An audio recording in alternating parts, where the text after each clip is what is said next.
And of course, maybe they've heard of GLP-1. But they don't know their body produces it. Your GLP-1 hormone activity is essential to your health. 100%. As I always wanted to create products that actually do something for someone and make life easier for them. 70% of what we experience as aging is lifestyle related. We don't realize how much of our lives and how much of our brain power goes around food.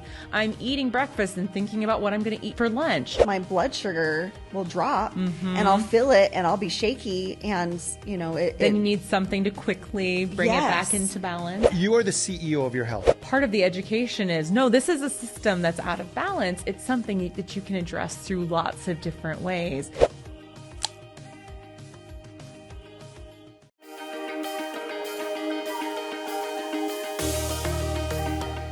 Hi, I'm Stephanie. I'm Seth, and this is The Forever Young Show.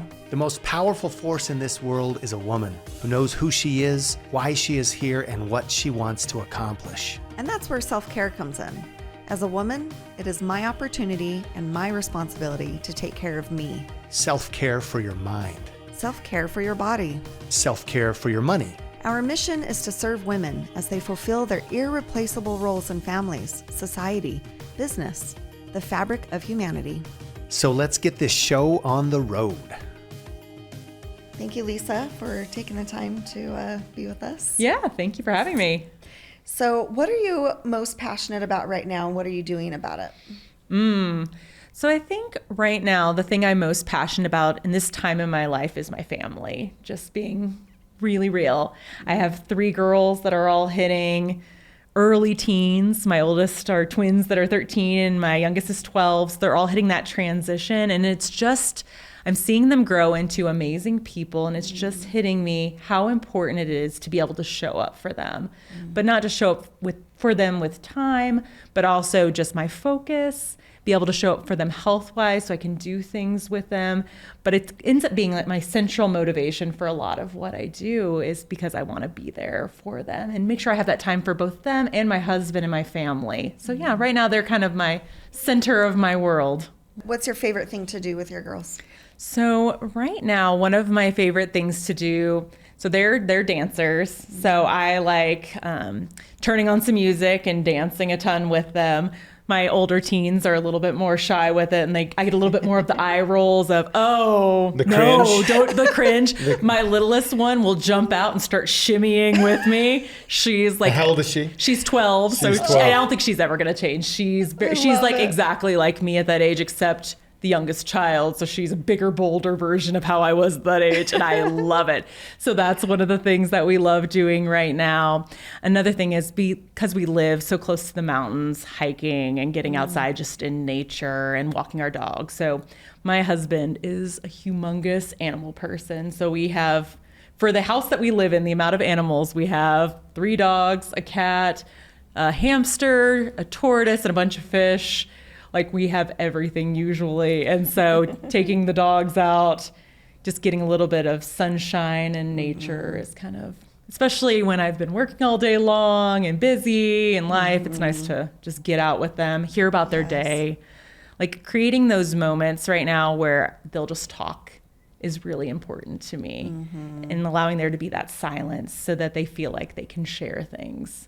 And so it's been fun because I think those are the moments when you truly hear what's going on in their minds and in their hearts, and you really understand them as people, and you start building that trust, or continue building that trust that'll be so important as they grow up into young women. And so setting that foundation now and making sure that they know they always have that time is incredibly important for me. Oh, definitely. Because I think otherwise it's so easy for us to just get so focused on doing activities that are so busy. Where we're together, but we're not really together, and we're not really getting to have conversations. And so that's been one of my focuses, is to ensure we have those opportunities to have conversations and get to really get to know them as they're growing up, and be able to pour into them, and then honestly have them pour back into me, because they're growing up to be really cool. So it's fun to see that. Yes. So interesting, you're talking about the central motivation. Yeah. For your health. In fact, Stephanie and I were literally just talking about this on the way over.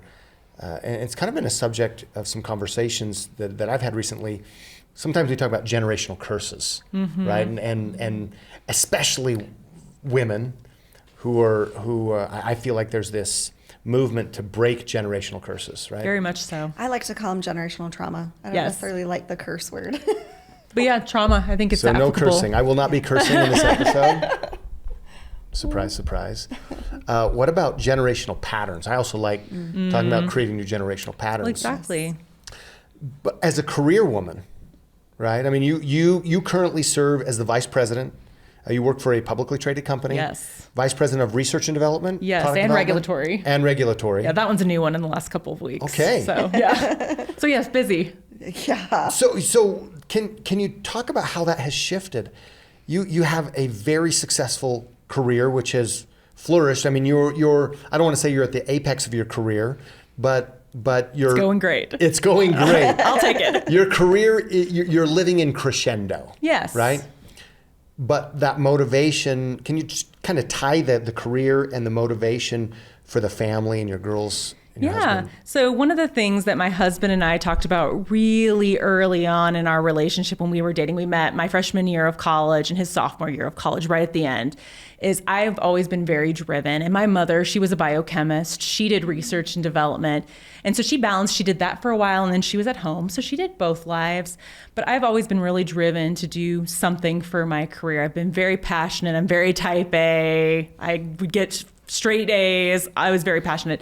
And so when I was talking to my husband, I'm like, this is really what my passion is. I do really want kids, but I do want this to be part of it. I want them to see them to see me achieving my dreams and being able to accomplish what I've always wanted. And so he's always been, because he's always known about it and we communicated about it, very supportive of it. So a lot of our transitions throughout of our marriage, where we've moved, what we've done, have been in support of that. And so actually right now, he's stay at home with our family. And that's what's making me able to do the job that I have right now and ensure when I am done with work that I get that quality time with the family, because he's taking care of everything at home. He's doing all of the housework and the yard work. He drives girls to and from everywhere into lessons and everything. He Mr. Mom. cooks. And yeah, he's doing all of that work, which is beautiful. And so it's been such a blessing for me because then I know when I get home, because he's like, when you get home, you don't need to be worried about this. You need to be spending time with us. Mm-hmm. Like that's my central, that's my priority. Yeah. And so he makes it possible for me. Mm-hmm. So if I didn't have that relationship, if we hadn't set those standards and that expectation right at the beginning of our relationship, I think it could have been really difficult with how driven that I am. But because he always knew and because he he agreed with it, he's always been a wonderful support. And kind of talking about generational, it's been tricky because his parents are a little bit more traditional and they very much assumed that the minute I had children, I would go home and he would change his job. And so I think it took them actually seeing us raising our children in the way that we were and seeing how like they just were growing up really well and very well taken care of and loved, to see that there were multiple ways to be able to do this and that I was still able to pour very much into my children through this way. One of the things I love is before each school year, my girls are homeschooled. So there's another person who lives in my house besides my dad, and it's my mother, which has been another blessing for me with this career, is I have multiple adults who are pouring into my children while I'm doing things. So she's in her 70s now, but early in her 60s, she retired. She wanted to help homeschool the girls. And so she's been doing that since they were in first grade, and now they're in high school. So it's been amazing. But before each of their school years, they always have a little sign of, I'm Alana Barnes, or I'm Jana Barnes, and I'm going into this grade, and I want to be this when I grow up. And what I always loved was seeing what they would pick when they would grow up, because the sky really was, there never was a limit of what they could be. Right. They're like, oh yeah, of course I could be, well, one of them wanted to be a space princess for a while, which was awesome. I was like, that's like the ultimate job right there. But doctor, surgeon, vet, like whatever they thought of, they're like, oh no, it's like there's nothing that's keeping me from doing this. It's just what do I want to do? Mm. And so I feel like because my husband supported me, because I always had strong dreams and ambitions, and they've seen that, they feel like they can as well. Mm-hmm. But then they know that if they don't want to necessarily do that, if they decide not to go into the workforce and they want to be at home with kids, like they're going to get just as much support from us, because it's a beautiful like beautiful jobs no matter what. Each of the roles are incredibly important. But yeah, it all comes back to that communication and that support early on in our relationship. Otherwise, this would not be possible because I would not have time for all of the things. Like I already juggle enough, and that would be too much juggling. Absolutely. That would be a lot. Well, the thing, as you're telling that story, what stood out to me as part of your success recipe in your family with you and your husband, leading to the girls, is communication. Oh, very much so. Like, just so you know, like, we don't always have to agree, and that's okay. But if we don't communicate, oh, it's a non-starter. Expectations, my expectations of myself, expectations I may have of that partner, what that looks like, and those are probably going to change because they have their expectations of themselves. Like, oh, exactly. Like, this is who I am. Just so you know, just so you know, Joe, this is who I am. This is what I'm looking for. Yes. Right. And it's pretty funny because I have one sister who's a couple years younger than me, and she's actually a surgeon. So she's a surgeon and she runs a residency program in Southern Illinois. So she's also very driven as well. And like, we didn't really talk about it, but around the same time, because we got married very close to the same time, she had the same discussion with her now husband of, I feel very called to do like medicine in some way, and then ended up being surgery. She's like, you can join me on this journey. I would love to have you, but this is what it's going to be. And then when they started talking about kids, she's like, I never want to be a stay-at-home mom. I will love any kids we have, but I want to have this career. I've worked really hard for it. So he's a stay-at-home dad as well. Oh. But because they had the conversations from date one, then there's not that resentment. There was just a growing together, and he's been very supportive of her as she's done things. She makes sure he has time for his passions as well. And so it's just that mutual respect. And yeah, it starts with conversation and making sure it's open for communication, that it's not just one way, and that it's constant. It's not just you set the expectations once and then never change, because I mean, you're married. I've been married 15 years. And so like people, we change over that time, hopefully. Yeah. I mean, if we stayed stagnant, that would be horrible. Absolutely. We're going to grow and shift as people. And that's the challenge of relationships, is you're both growing and changing, and you just want to grow and change together and bring out the best in each other. And that comes from communication. And we definitely don't always do it perfectly, but I feel like the longer we've been married, the more we've been able to get better at it, and being more empathetic to each other and listening more and not just assuming. We have, this thing called content communication. Yeah. We picked up from a counselor or seminar or something, and which has been, I think, super helpful for us. Yeah. Which is It's been very helpful. Which is because there's so many nuances in communication. Yeah. Right? And sometimes people say things, but they actually don't mean what they say, right? That's why I love face-to-face communication so much more than any sort of written communication. And it's very much part of my leadership style on my team is, you're in a building with everyone you need to talk to most of the time. Like, go down and have a conversation to them face-to-face, because so many things with tone are very hard to translate over written word. And you just, if you're not in someone's presence, you can't see the facial expressions, hear the tone, understand the energy behind it. It makes such a difference. Huge. You talk about tonation and well, and then you introduce, other generational patterns, sarcasm, potentially, right? Resentment and all these other things. And so this form of communication means that if you say it, you mean it. Yes. Right? And it really is about being responsible yourself for the communication that you're putting out, and not making the other person read your mind, read your body language. I mean, I believe in reading people's energy and their body language, but at the same time, like, you can't if we're in a expect that to be it. relationship, like, there is no mind reading, and if I need something, then it's my responsibility to ask for it. Tell you, babe, I'll tell you what I need. All right?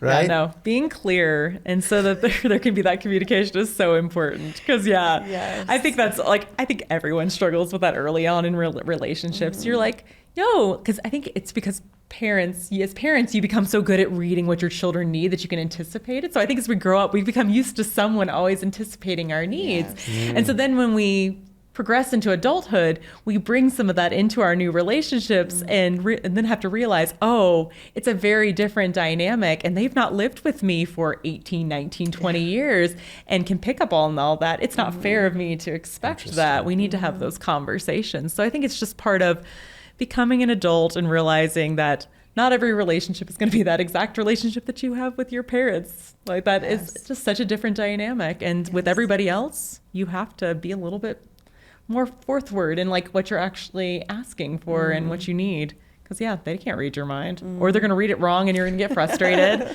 And then it leads to resentment and all these negative patterns. When I was in therapy, when I was married to my first husband, this was something that we talked about. And the therapist had said, if you expect your spouse or whomever, you're having the communication with to read your mind, it's like having a script for a play, but only you know what's supposed to happen. Only you know the parts, and they're trying to figure out what their part is. Exactly. And so when they get it wrong, then you get upset at them for getting it wrong, even though they don't know the script. Because you have all the dialogue in your head.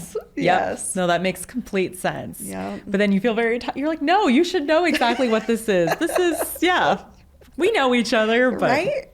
Or if I have to tell you what I'm feeling. Yeah, it defeats the purpose of it. Exactly. You should love me enough to know this. You should know what I need. And it's just, No, it doesn't work that way. We have to ask. Yes, you have to have that communication. We're actually, with raising like teen girls and preteen girls, the communication between each other, like them, is really important because they do a lot of the expecting mind reading or reading tones wrong. And so we're having a lot of these conversations as well, is that like you need to like listen to your tones, be careful of the tone you use when you talk to them. You need to be more explicit in what you need. Very grateful when they do help you, like some of these basic communication things, but because you're sisters, you tend to like mow them over and they just, and it causes squabbling. But we're like, no, this is the perfect time before you really get too much into high school to like fix these communication patterns, because you're going to end up best friends as you get older. But let's like smooth as you grow up. Let's figure it out. Yeah, let's figure it out now. Well, and it definitely will help relationships. When if they choose to get married, it'll help them to already know that. Exactly. They've already modeled it some and have some experience with it and go into it expecting it. So it's not as much of a surprise then. So yes. Be a huge blessing. So we're working on it. Still work in progress because the joys of teenagers, but. Yes, we know that. Yeah. So our blended family, we have a gap of about 9.5 years. And so we've got, the teenagers are kind of out of teenagehood now, and then with our younger girls, I swear, they think that they're teenagers. Oh, yes. There's always that. Yes. 8 and 6. Oh, yes. That's when the age when it starts coming out, where they feel like they're so grown up. And then they hit like 13 and then they're like, no, I still want to be little. Like they kind of hit that. They're like, no, I still want to cuddle with you and still like, I want to be back. No, I don't want to be grown up yet. But at 8 and 6, they think they want to be grown up and out of the house. Oh, yeah. The words they use. Yes. Anyways, the attitude that comes out. Yes. Oh, yeah. No. And you're just like, well, I guess we are becoming little people there. It's true. I'm like, she thinks she's 16, but sometimes I just have to laugh it off. Exactly. Yeah. Not take it too personally. Just be like, it's just a stage.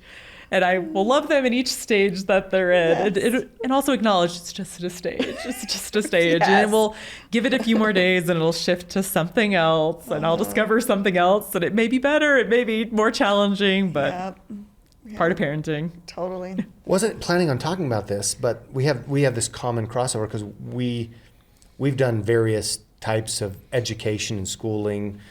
Some private tutors. We've obviously done a lot of public school. We've done charter schools.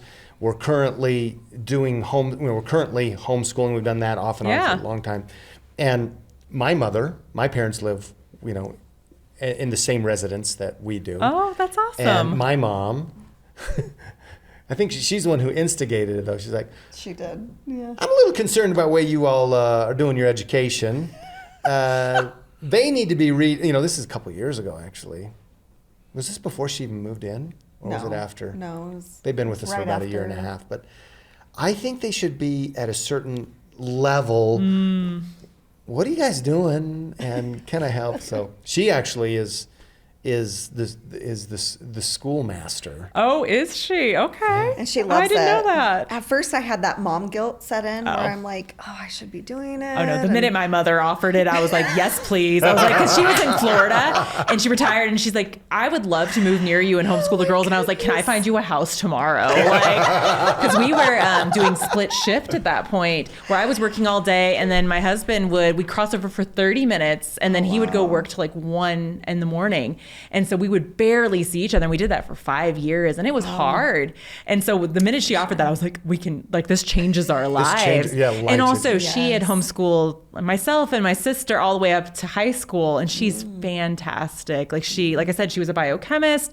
She's just brilliant. And she's really a compassionate person. I knew she would do fantastic with them. And it's been great because the most important thing for me with them was that they kind of grew to love learning. I didn't want it to be a source of stress for them or something that they felt like they had to be perfect at. I wanted to create that learner's mindset that whatever they wanted to put their mind to, they felt like there was a pathway for them to get there.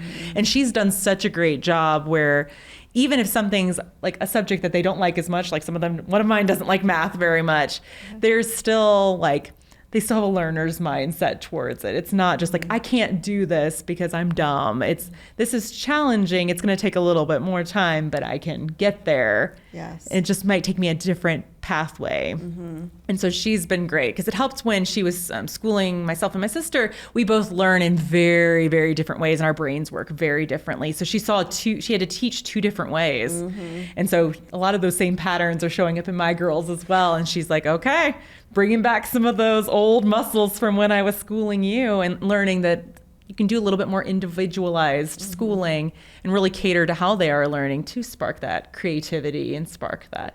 And then when she sees things that they're interested in, she can dive a little bit more deeper into them and really foster that instead of skimming over it like you do in some other ways of schooling, just because of logistics, to be honest. Because 30 people in a classroom, it's just tricky, and you just don't get the end. Yeah, it's a factory, and this is here's what we have. Here are the parts. Here's where we need to get. And that conveyor belt has to move.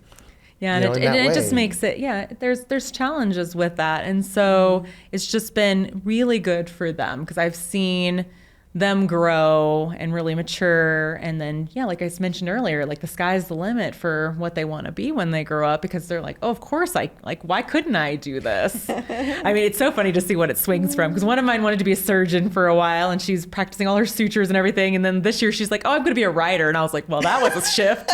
I was like, when you were going to be a surgeon, I was going to like have you take care of me when I was older. But I was like, no. It's been so great to see that she's just like, oh, yeah, I'm free to switch to whatever kind of my interests are like leading towards.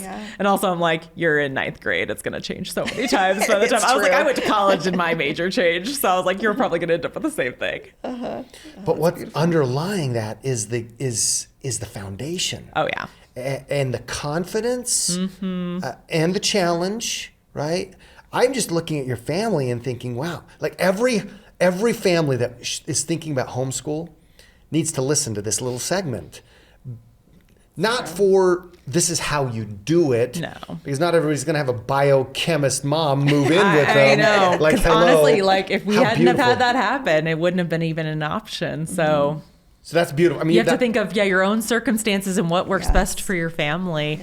And there's no shame to whatever way you end up having to do it. But I think it just shows the importance of, regardless of whatever way you end up doing schooling, like your involvement in it is so important because you can help foster that love of learning, even if they are in a private school or a public school, because you have that time with them at home. So you can help spark it.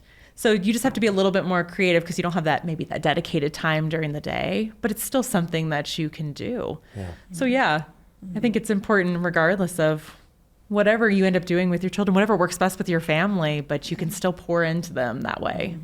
What we'd like to do, you're going to say something? Yeah, I was just going to go back to the mom guilt thing. How I was feeling so much mom guilt. And then my mother-in-law came to me and was like, getting teary-eyed and saying, thank you so much for letting me teach them. I'm having so much fun. And then I was like, oh, I don't have to feel guilty about this. No, this is a blessing for her. No, it's the same for my mother as well, yes. especially if she's gotten into her early 70s. Like it just gives her purpose. Definitely. And then I see the benefits, but I didn't realize how much they were helping her, especially as they've been getting older too. Like they'll do things for her without asking, and they just have that wonderful relationship with her that they might not have had. And so it's beautiful to see them have that.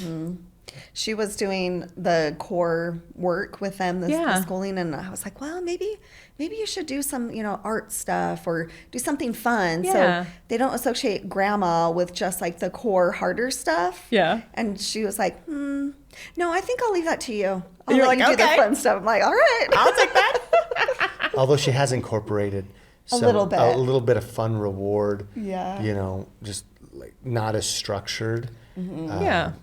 After school. I mean, they do school 2 hours a day, right? Yeah, that's about 1 to 2 hours a so. day. It's hard reading and math and whatnot, and then they look forward to, we're going to watch a TV program on, safaris or whatever, and then maybe they watch that with grandpa or whatever. But it's fun to watch them grow. In fact, Mom came to me it was yesterday or the day before, and she said, Hannah is reading so fast, because they're 8 and 6, so they're pretty close. Yeah. And so a year and a half ago when they started, their levels were closer than than they might. I mean, you've got the younger sister always kind of pushing that limit and being really close to her older sister, and we have a, I don't want to say a loose educational philosophy. Our philosophy is, Lisa, getting to exactly what your daughters are experiencing. Here's who I am, character development. My belief systems are way more important than any subject matter, even reading, right? Because that's a skill. And so that was where we were. Yeah. And if you address those core, then then they'll build all those skills. You can build on it's that the foundation of it. It's foundation, right? Yeah. And Mom's like, they need to be reading right now. I'm like, Mom, here's where we are. We're really concerned about who they are as opposed to what they can do. And how we'll get there. But yes, okay, great. We can definitely improve. So that's where she's put her focus. Yeah. And that's amazing. I'll tell you, for her now to say yes in the last day or so, Hannah's cruising. And she's not getting stuck on these harder things. She's sticking with it. She's reading, and Ruth isn't at her level anymore. There's a little bit more differentiation. There's been a separation, and she's like, and I'm okay. This is my mom speaking. I'm okay letting Ruth be a first grader instead of trying to push her to be the third grader. Oh yeah. Right. And so you have to treat them individually. Absolutely. The generational play that's happening, your mother, Yeah. right? Your mother, the biochemist, Yeah. right? Teaching your children. Our mother, my mother, the farm girl. Oh, I love it. Right? Who's always checking on cows and checking on rabbits. Oh, and, yeah. It's such great knowledge there, too, to pass on. Have we seen that? Oh, yeah. We just had a calf. We just had a cow calf, right? And having all of these things come in, it really is beautiful. Yeah, agreed. But I just wanted to say I just love what your girls are experiencing, not because of what they can do, but because of what they're allowed to think. I could be a surgeon. No, yeah, and I'm not just and I'm practicing my sutures. Oh yeah. Hello. That very much is that child. Like she has the mindset. She's very quiet, and so most people don't even hear her talk. But she's like the most self-confident person, because she'll be like, "Oh, of course I could do that," and everyone's like, "Wait, what?" She's like, "Of course I'll win this game. Of course I'll do this." And we're like, "Yeah, of course I could teach myself to play the piano." Like all these things. Like we're like, "Well, you might need a little bit more help." She's like, "No, I got it." And we're like, "Okay, self-confident child." So yes, very much. She's Beautiful. like, "Okay, if I want to do this, I'll teach myself how to do it. It's fine." I was going to say we need to get a webcam in there just to watch your mother at work. Like that's something. Oh yeah, no, she's fantastic. She's just that natural educator. She's just done it not only with us and them. She led schools for years. She was a headmaster for schools when we lived in Eastern Africa. And so she's just has a wealth of knowledge and I think it's that patience and that compassion for teaching people that just learn different ways and just allowing them to grow the way that they need to instead of trying to force them into very specific boxes, which I appreciate. Amen. Having 3 very different girls, I don't want them all to like be exactly the same because that's just squandering just how unique they are. So I love seeing that fostered and seeing them grow as individuals and not just as a block of children doing the same thing. Yes. Well, this is amazing because we know you, but I feel like we know I know we don't always get the time to talk about things. No doubt.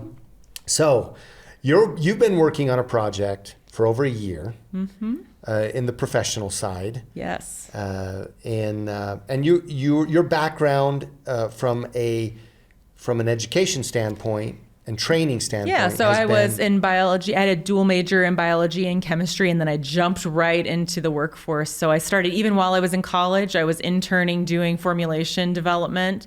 Right after college, they hired me on, and I was on the bench working on formulas for 10 years.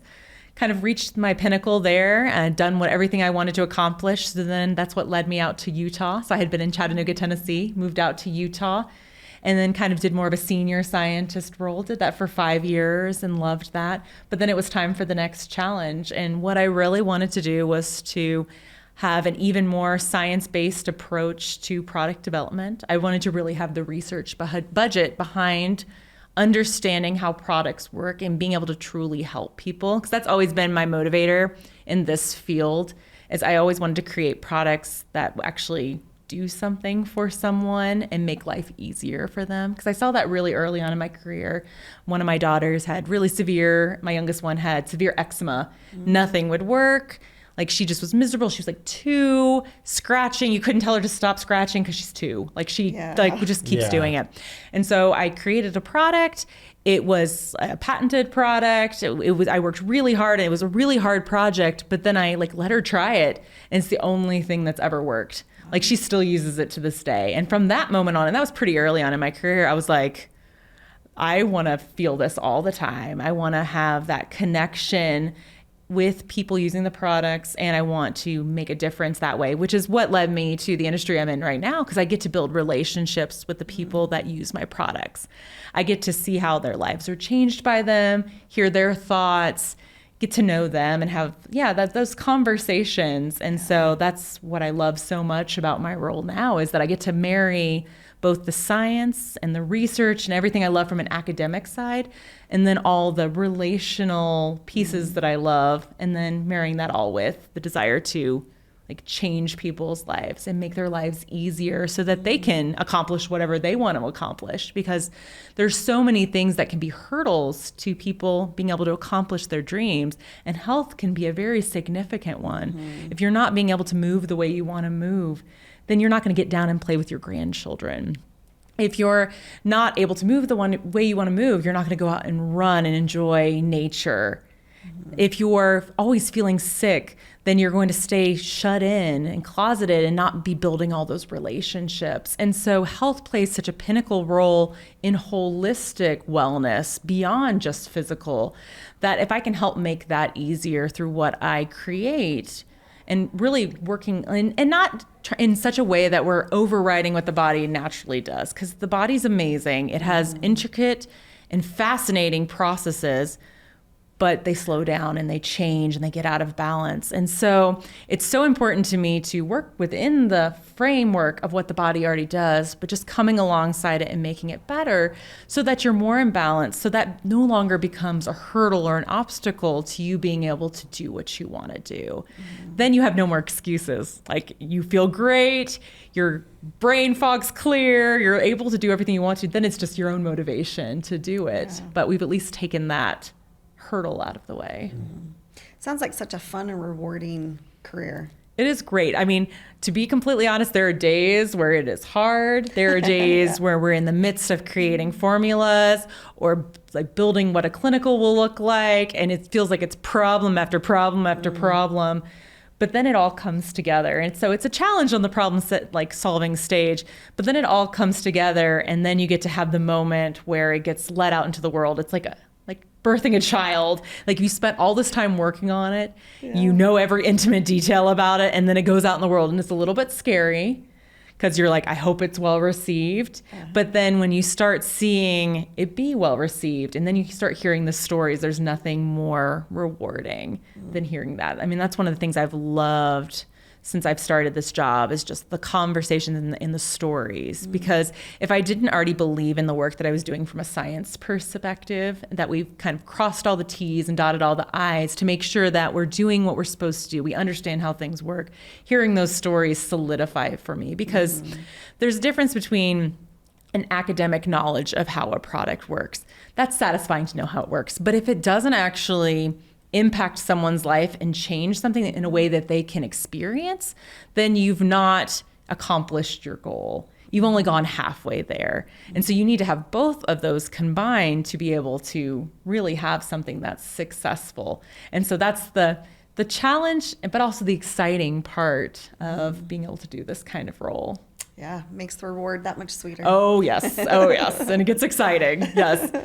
And like you said, it's coming up right now. So we're in that mode right now of the craziness and the like everything's happening all at once, but then knowing that the reward is so close and so sweet and getting to share very soon everything we've been kind of having to keep under wraps for over a year. Yeah.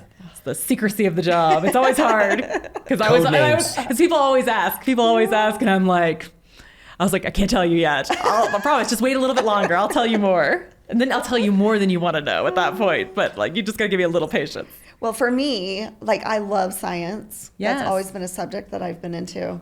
And so anytime, the scientists come up and talk about it, I'm like, okay, I'm ready to listen, Yeah, you're my favorite people. Because there are some people that don't care as much. And I was like, no, you're not. No, I'm still glad you're here. But I was like, I really connected. I'm still glad you're here. But I was talking to you. I was like, I love science. But I was like, it's the ones that I can see the eyes light up. I was like, we're going to be best friends. I was like, we're going to have conversations after I get off stage. We're going to be having discussions. We're going to build a relationship. It's going to be amazing because we have this like thing we're going to bond over. Yep. So is there for this project you've been working on for over a year, and that's actually why we actually said, let's do this episode. So we're going to dive in, but is there a code name for this project? Or is and like, because I know that yeah, we've not done a code name specifically for this one. It's we've just like not been. We will cut your tongue out if you talk about it. There has been some of that. I definitely have a policy of like wiping down the board every day when I leave from work and everything's locked up. It's pretty solid. When I video things in my office, I make a look around to make sure there's nothing incriminating that's out. It's a little bit like being a spy or like having to hide all the incriminating things. But you're not a white lab coat. You're not solely a white lab coat. And I think people are going to appreciate this story about your daughter. Like foundational to what you're doing in the research world and the development world. It's not simply about formulas and products and ingredients. Yeah. You've got this foundational, like it's kind of like your origins. I want to say like an origin story. Well, it just shows how important it is to connect on a human level. And also, like, once again, why I love this role is because I do build those relationships. And so there's that trust that forms over time so that when I'm working on something, people know my work ethic. They know what my values are behind what I create. They know what I will not launch and what I will launch. And so there's that trust that when something does come to market, that it's the right thing.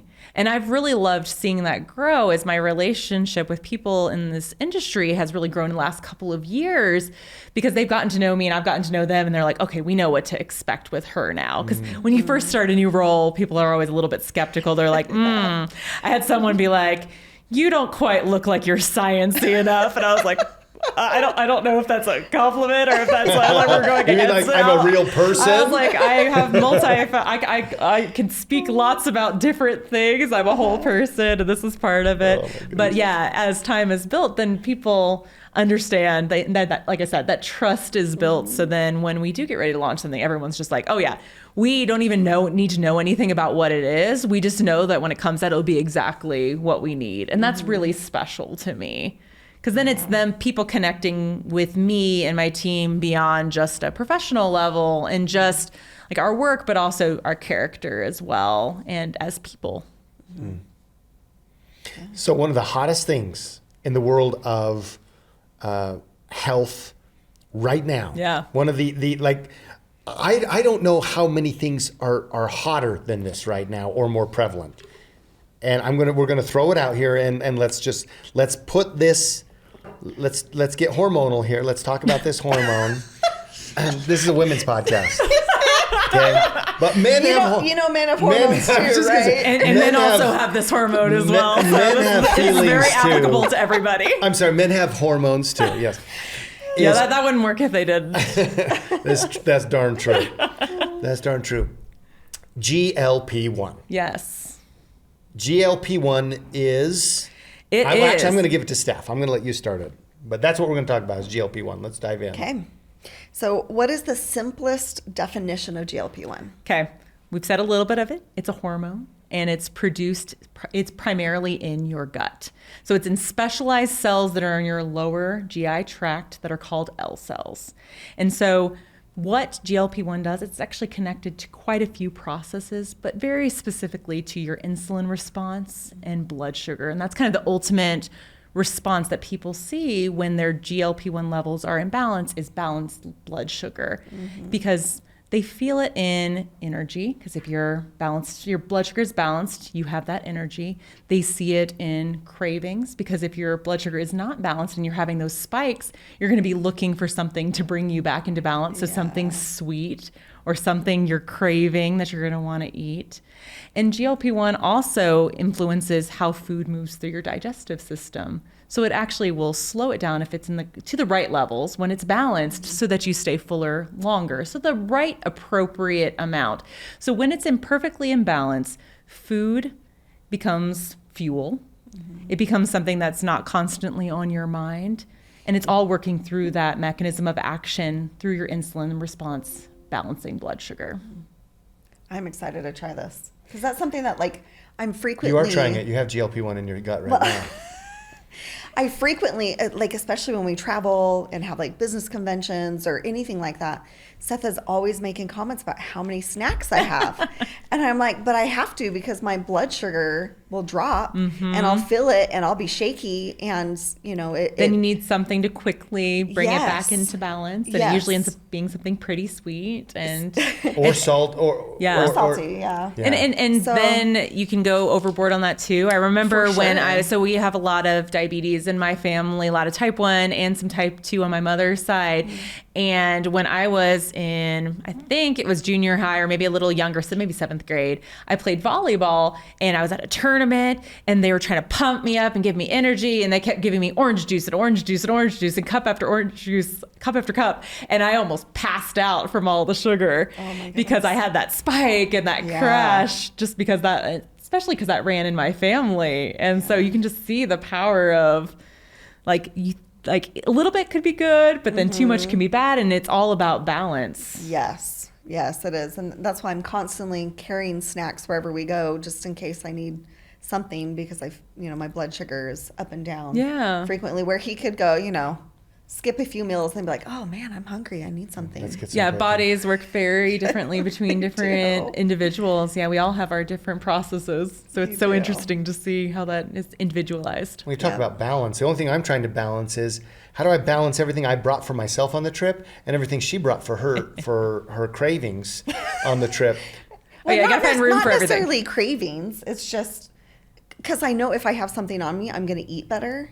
And so it's what can I take? So you're trying to do the right things because if you then have that happen and you just have to grab something that's nearby, you're not always going to make the best choice just because it's going to be what's there. Yes. So it's being aware of what can happen and then preparing yourself so you can make smart choices, because there's nothing wrong with snacking, nothing wrong with fueling your body. It's just being very conscientious of what you are putting in your body. Definitely. And when you have these other factors that can be kind of in the way of your judgment, and it makes like I just need to get something in my body now. Like what's in the mind? Well, Then- especially when you're traveling, Well, it's so much exactly. harder to find something that's going to be the best for your body. It is because it's going to be whatever's convenient, and it's also expensive too if Yep. you're traveling, and so Which I'm very aware of. exactly. And so it's very like planning is the best way to do it because then you can ensure you have the right fuel Yes. when it's needed. Yes. And I will say that, even though he likes to tease me and bring it up every time I we love travel, to tease her about it. Oh yeah. But then when But- he's eating it, he's like, "Oh, this He's was very such a good appreciative of the idea." snacks. Oh yeah. I'm like, Oh, "Yeah, that's what you said last time." Thank you. Exactly. Thank you. Do you remember this? She'll do the story, and I kid you not. I used to joke with her because we would go, like we're all packed to go anywhere. Yeah. And I mean, I'm talking about we're driving 5 miles to church, right? Who knows what could happen, or we're flying across the world. There's right? always gonna be Like, the snacks. It's a constant. And it used to be True. like the plastic grocery sacks. Okay, that often. Can you believe? Yes, we're still using plastic grocery sacks. It'd be like 5 plastic grocery sacks of just snacks. of just and I'm I not wouldn't talking say all 5 would be snacks, but there'd be a just few. all her stuff, right? Whatever she needs. And I'm like, Steph, like how many grocery sacks? This is not the luggage, folks. This is not the carry-on. This is like everybody's ready to go out the door, and then my wife, the bag lady, the grocery bag lady, Has everything. like all these things. And and again, like we aren't perfect, but we're conscientious. Like Yeah, we've yeah, got yeah. good quality, jerkies in there, and there might be got the good fruits, and stuff. there might be Dried fruit, dried leathers, fruit, and there might be Yeah. something crunchy. There's gonna be something crunchy, and there's gonna be something sweet, and there's gonna be something chocolate. Exactly. You need like a little. You never know Right, what you're gonna want. It's true. You wanna be basically prepared. it's basically your mini mart Yes. that's already been bagged up. Yes. Right? And I used to joke with her about it until and I enough think, for everyone, because I know that if I bring stuff, Oh, everyone's gonna want it. some. Well, in the minute you have kids too, it just is exponentially like It the is need of it. exponential. Because True. I learned really early with my youngest one when she was a toddler that we would struggle in the supermarket and she'd get ready like throw a tantrum and I'm like, what is at the root of this? Because I was like, she's Yes. overall a really good kid and didn't throw tantrums a lot. And I realized I was like, she's hungry. And if I just gave her a snack when we went into the, like, because it was the time where we were going. Oh, yeah. And we were skipping a snack for it. And I didn't even think and then about you're it. putting the temptation. It's right there. And so I Yeah. would give her a snack in the cart and she just would be the most pleasant little thing. And I was like, oh, okay. This was like more than her poor little body could handle at that Yes. point. And so I was like, okay, let's remove this. And then if there's still tantrums, like we can deal with that on a parental But, yeah, level. But I was like, let's make it easier for her to have For self-control and not have to deal with like unbalanced blood sugar. Yes, and make the experience of shopping or whatever you're Oh, doing yeah. so much better for Traumatic. everybody. Oh, exactly. My If you're, mom if you're taking starves 3 me. girls, like you need it as easy as possible. My mom Yes. enforces caloric restriction and then takes me by the deli in the store, right? Yeah, that is traumatic. I will say I love Smith's grocery store because Yeah. they have that little stand of fruit. You can get the fruit for from. kids. I love that too. When we Yes. first moved here, my oldest ones were 6, my littlest one was 5. And so that used to be perfect because they're Yes. still dealing with that. Now they're a little bit older, so it's not as big a deal. But back then it was a lifesaver. It really is. It really is. I love it. Keeps them focused on something and fueling their body, and then I just get to focus on shopping. Very much so. Yeah. So when we say GLP-1, I think a lot of people, and we're going to go here in a minute. We got a bunch of questions that we're going to try to get to today. Yeah. We're not going to be able to talk about shopping bags as whole much, time. I know. But I will say I have been not using grocery sacks near as much because we have those fabric ones. we're That does upgraded to help. now we have canvas. Yes. And I'm still trying to balance them. Like when we travel on 4 wheels, no kidding, like this, we have a Mercedes Sprinter van that we do a lot of travel in. And we got these big captain's chairs in the front of this van, and she has no foot room. She has limited foot room. Yeah. Because of the bags. Oh, that's and great. which I'm cool with. Which I'm not as cool with is the center area. That there's a hallway. There's supposed to be, like, we're in a van, like it's an RV, right? Like you should be able to walk. It's like World War II landmines because there are canvas bags Everywhere. Now, I can't diss on this too much because I am a beneficiary exactly. of this. You got to be grateful so for I it. got to be careful. You just tease on it. You just tease on it. But ultimately, you're like down deep in my heart. Yeah. You're like, I understand. Yeah. Well, and one of them is usually full of stuff like that I'm going to need immediately, or within distance, like some books or things like that. And then if you saw my purse, you would like same thing. I have like books and all the things I need. I'm talking about 7 purses, Lisa. 7 canvas purses on the floor. You were totally exaggerating. 2 or 3. In math, we talk about math. We're going to do 6.5 up is supposed to be rounded up to 7. End of conversation. Let's go to the next question. Oh my goodness. So what is the role of GLP-1 in the body? Yeah, so it's going to actually have multiple roles. So it's really important in metabolism and then also appetite. We talked about that it's important for signaling insulin to be produced, which then reduces blood sugar, so it brings it into balance. Then it also is helping to regulate the movement of food through your digestive system so that you're hungry when you need to be hungry and not hungry all of the time as well. And so then it also actually helps the liver not make too much glucose as well. So it's involved in that entire system. So it's so much, I think people associate it with very particular things, but it's such an essential hormone for health. And so I think it's really important to understand that as well. And then when levels are in balance, it's not only influencing this insulin system, it's been shown to have cardioprotective abilities. It's been shown to help with your liver health and your kidney health, your cognition and your brain health as well. It is because there's actually GLP-1 receptor sites where it binds and has its activity in the hypothalamus, so in the brain. And so then that's part of how it's communicating back and forth. And so it has so many holistic health benefits that not having it in balance makes such an impact on your health beyond just something specific like weight. Because GLP-1, like if you say GLP-1, what's somebody thinking weight. right now? They're thinking the drugs. Yes. So, because it's just everywhere right now. You just see so much out in the world right now. You see celebrities using like different treatments to get skinny fast. You see and I know it's also brought a lot of hope to people who've not had success in the past with any sort of traditional weight management program.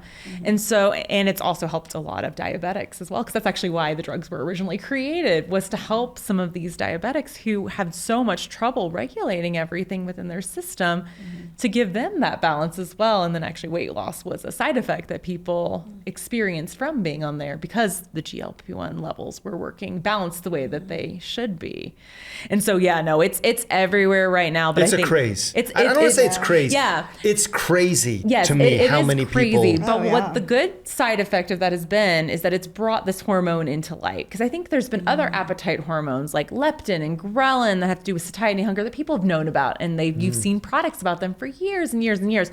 This has not been a target that people have talked about until it was targeted by the drug industry specifically for this. And now there's a lot of interest in understanding how the hormone works. And so that's a nice positive side effect, is people are like, oh, so there's something in my body that is leading me to have, when it's out of balance, to have these cravings or to be hungry all the time, to never be satiated. And so it's not just always willpower, because I think, especially with weight, there is so much stigma. And we were talking about this before we hopped on here. If you talk to anyone, pretty much anyone, especially women, have been touched by this as they've been growing up. They've had a family member kind of pinch at their belly fat that they have and be like, oh, you're growing a lot. Or had someone comment on the size of their, like how much they have on their plate. And it's caused so much trauma, and there's been so much emotion tied with it. And it's usually been tied to a lack of willpower. If you were better, if you would take control. It's a shame. It's shame. You would be able to make better choices. But what people are understanding with GLP-1 and this education is that there's a biological component to it as well. And if we can go to the root and bring that back into balance, then that removes that hurdle from you making good decisions. And then it's not all about willpower, you're able to take back control and make those decisions. All the noise in your head that focuses around food, because I think we don't realize how much of our lives and how much of our brain power goes around food. I'm eating breakfast and thinking about what I'm going to eat for lunch. I'm eating lunch and worried about what I'm going to eat for dinner because I ate this lunch. I'm going to be eating out at a restaurant with friends. What can I eat there? It's so much of our brain power and there's so much just noise from it. But if you have this biological component brought back into balance, that noise quiets. And then you realize how much more capacity you have to do so many other things when your brain isn't so focused on just food. Because then you could still enjoy food, but it's not your motivation for everything, either positive or negative. And so much negative, right? Were you going to say something? So much negative. I was going to say it's going to change my life. How often am I talking to you about food? Well, partly, it'll be interesting as we dive into GLP-1 education, which is what we're doing here today, is really bringing this hormone, just like you said, Lisa, into the conversation that people haven't known about. And of course, maybe they've heard of GLP-1. It's amazing to me, literally, as we talk to people. But they don't know their body produces it. I've come across that so much in the last 6 months, is people are like, wait, my body makes this? I thought it was just a drug. I thought GLP-1 was the drug. Yes. Right. Yep. And so, because the way the drug's working is that it's actually a compound that mimics GLP-1, your natural GLP-1, so it can bind to the receptors and have that effect. But it actually has different characteristics to the natural GLP-1 that you would create normally in your L cells in your gut. And so it's just a very different approach. And so, so it's not the actual natural GLP-1 that you have in your body, but you do produce it. And I think that's part of the education is, no, this is a system that's out of balance. It's something that you can address through lots of different ways. And part of the education is just making sure that people are aware of what the different options are. Because there are going to be some people who need like specific drugs, and they work with their healthcare practitioners with that. And that's great. They have that relationship. That person knows their health really good, and they can have that conversation. Because we always want to make sure that whoever's you're going to for your health, you trust them, you have that relationship with them. And then when they suggest something, you're like, okay, this is what I need.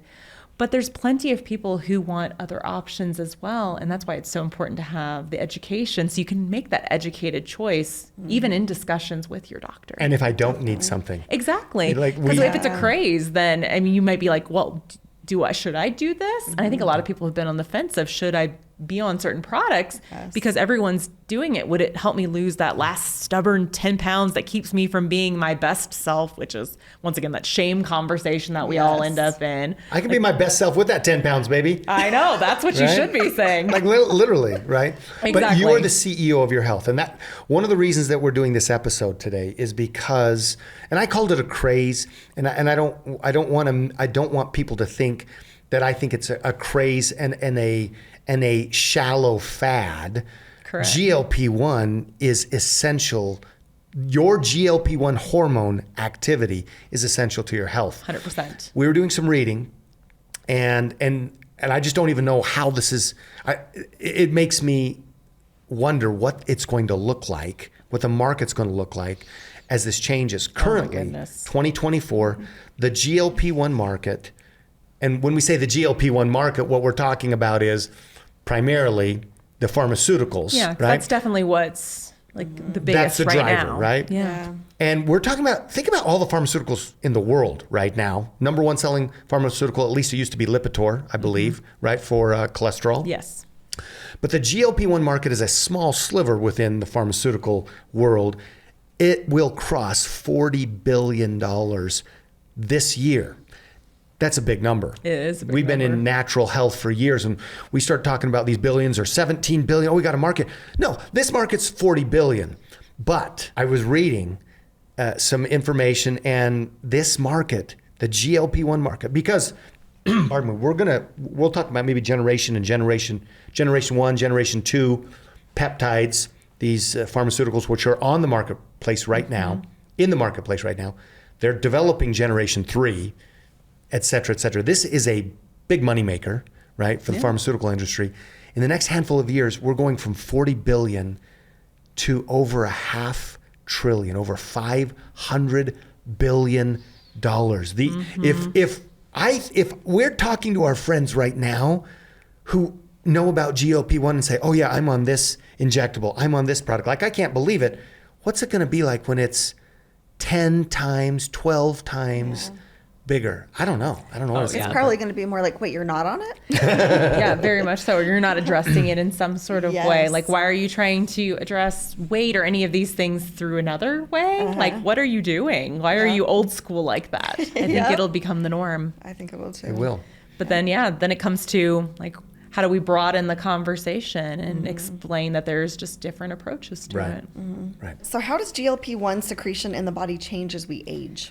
So with age, what we see with a lot of different hormones and proteins and different things that our body creates is that as we age, it tends to decrease, which is bad because the world that we live in, stress and different things that will cause it to continue to decrease are increasing. So we have these kind of competing things happening.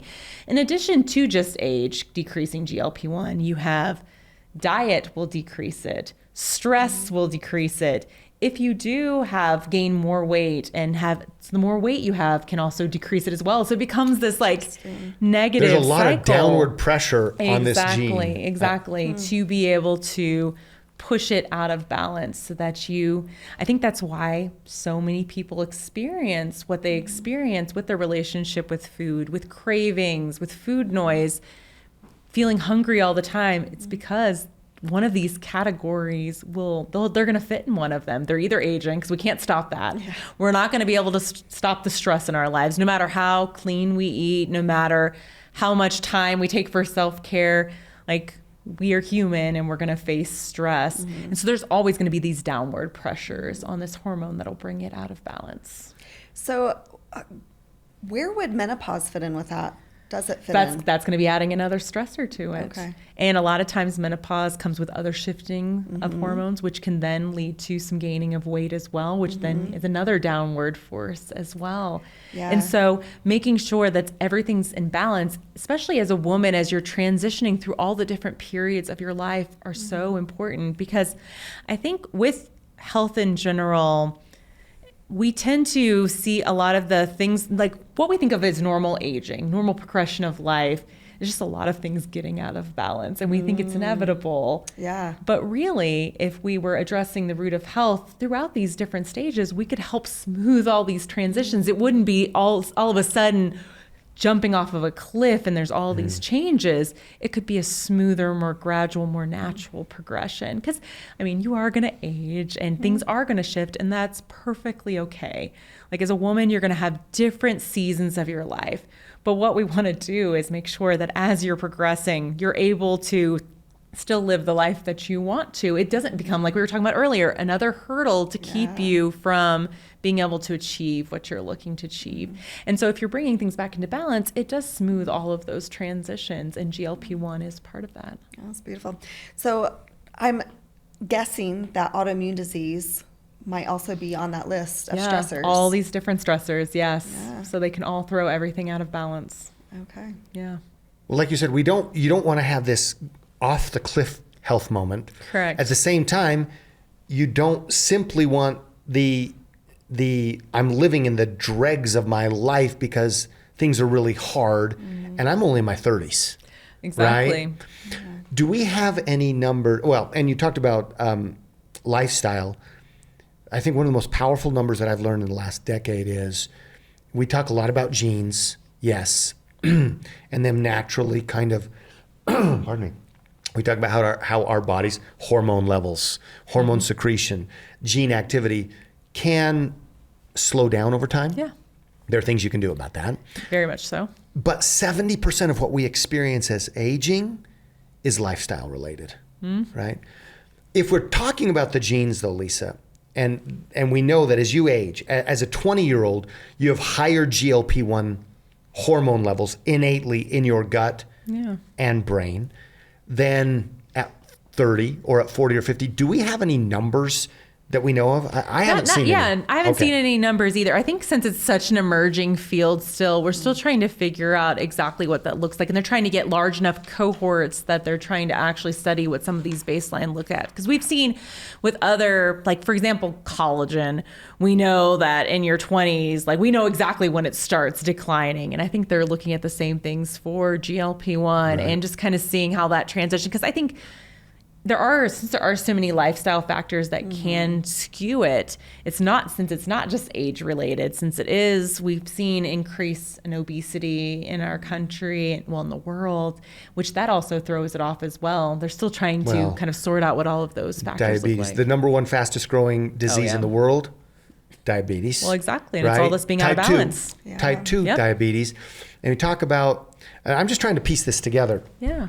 So this hormone, primarily in the gut, although it's in the brain, and there are receptor sites in All throughout these, the body. right? All throughout the body. And There's as we that talking. age, the levels of these GLP-1 decreases, the sensitivity of the receptors decreases, Number of receptors too. and then we throw in lifestyle issues like It just compounds it. healthy gut. Like this yeah. stuff is in the gut, but what are we eating? Like Very much so. 70% ultra processed foods. I think about growing up, and we had sugar, right? Yeah. We had sugar, but primarily, the further we go back, we were eating, and again, processed sugar. Like I grew up on C&H. I can sing the song C&H Pure Cane Sugar. You know, I didn't even know there was a song. C&H Pure Neither Cane did I. Sugar. I'm learning so From much today. Hawaii, sweetened by the sun. There was a song. Oh, that's amazing. Right? So I grew up kind of and our parents grew up we had sugar, right? And we love honey and all that. And but we've moved from natural sugars to processed sugar. I'm a C&H baby, right? To our kids right now, and type 2 diabetes growing in younger populations. Well, look at the label, right? And I'm just trying to I'm trying to triangulate here and say, wait a second. This is a gut hormone primarily. Oh yeah. What you eat is so important. So critical. This is a hormone so we're tied to gut health, gut flora, the gut microbiome, which has to do with processed, right? Yeah. Well, then where do we bring in gluten and celiacs? Wait a second. This is a sugar hormone. This is a hormone that is integral in insulin resistance, right? Exactly. How sugar's processed. And I'm looking at my kids' juicy juice, not our kids. I was like, our kids don't drink we that. don't drink juicy juice. But number one ingredient, high fructose corn syrup. Number 3 ingredient, and I'm just going to pull this out of that, corn syrup, right? Yeah. Number 5 ingredient, agave syrup. Like there's a lot of different. We're just throwing, and we're not throwing. It's not the C&H from Hawaii that I grew up on, which is not great, by the way, obviously. But we're at a complete. But it's been a progression, yeah. It is a progression, and it is not a progression that is heading in the right direction. It's not. Is this affecting GLP-1 in our guts? So much so. So because GLP-1 is primarily secreted from L cells that are down in your lower GI, so your colon. So it's influenced a lot by the different bacteria that are part of your microbiome. So there are very specific organisms such as Akkermansia that if they are fed the right food, they produce what are called short chain fatty acids, which actually activate your L cells to produce GLP-1. So if you do not have the right flora within your microbiome, in your gut where these L cells are, you're lowering your production that way. And what you eat does so much to influence that microbiome. I mean, we talk about fiber needs because a lot of what these bugs will eat are really good fiber, but it has to be specific resistant fiber because it has to get all the way down to your colon and not be digested by your stomach. Gotcha. And we don't have any of that in our diet. I mean, we maybe do a fraction, a tenth, 100th of what we need because it's not part of our diet. So we're not feeding our gut microbiome the right food to be able to influence L cells to produce GLP-1. So not only are you having these natural slowing from other things, everything's becoming more sluggish, you also just have a microbiome that you're just nourishing the wrong way to create the wrong balance of microflora so that you're not getting the activity that you need. So it's just multiple mechanisms, which is why it's so important to never look at just one what seems like it's a very simplistic solution to something being out of balance. As whenever I approach a product or problem, I always look at like, the body's complex. What are all the different factors that are coming in to bring this out of balance? I don't want to just address one. If you don't address the body holistically, and if you just approach like L cells without addressing the environment they're in, you're only getting part of the picture, and you're not going to be able to bring things back into balance. And so as you're approaching some of these solutions that we have, that it's a little bit more of an artificial, one of the things that they're not touching is the gut microbiome. And if you're on a prescription and you're not changing your lifestyle, and there are some people who do change their lifestyle, they have wonderful physicians who come alongside them and help them make great changes. And that's wonderful. But if you just think of these injections or these products as just like a quick fix, and you don't change the magic bullet, right? The one bullet, thing right. Then you're not being able to address all of the things that are influencing this hormone. And also, the minute you get off the product, you've not changed anything in your life. So you're going to end up right back where you were before, just more frustrated because you did see the progress you could make, but you can't do it on your own. So then once again, you think, oh, it's a lack of willpower. You don't go back to it being biology. You're like, oh, it was the shot that gave me willpower. And instead of back to the shame, it goes back to shame, and it's not still not the right message. It's not the message that I want my daughters growing up hearing. I don't want them hearing that, like, you don't have enough self-control. You need to take control. You need this to be able to give you control. Like, instead of realizing that they need to bring their bodies into balance, because if their bodies are working the way they're designed, then that doesn't even become an issue. Then they're able to make those healthy choices, and it becomes so much easier than if everything's out of balance. So we work with women all around the world who are interested in being the CEO of their health, right? They're searching and implementing, making these holistic health decisions.